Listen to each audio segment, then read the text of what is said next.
Yanından geçtiğim kamyonetin üstündeki fotoğraflar. Bu yüz çok tanıdık. Türkmenistan'ın başkanı, diktatör. Yoldan geçerken dikkatimi çekti. Geldim baktım ve bu adamın resimlerini gördüm. Türkmenistan'da resmen zulüm var. İnsanların haklarını yemekten bıkmadılar.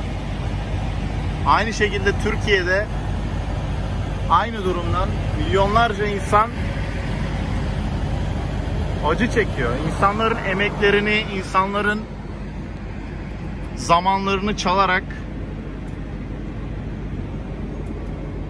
insanların hayatlarıyla oynuyorlar. Berdimuhamedov, Recep Tayyip Erdoğan'ın diğer versiyonu. Şuraya bak. Yazık ya, yazık.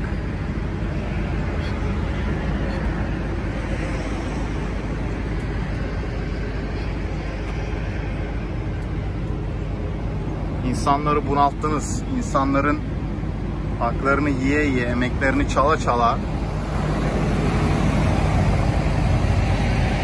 insanları yıprattınız. Artık rahat bırakın.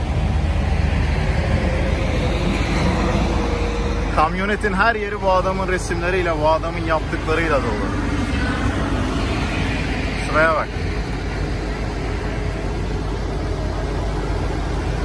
Dünyanın hiçbir yerinde hiçbir başbakan, hiçbir bakan, hiçbir başkan, cumhurbaşkanı gitarı eline alıp herhalde böyle poz vermemiştir. Komik, bayağı komik.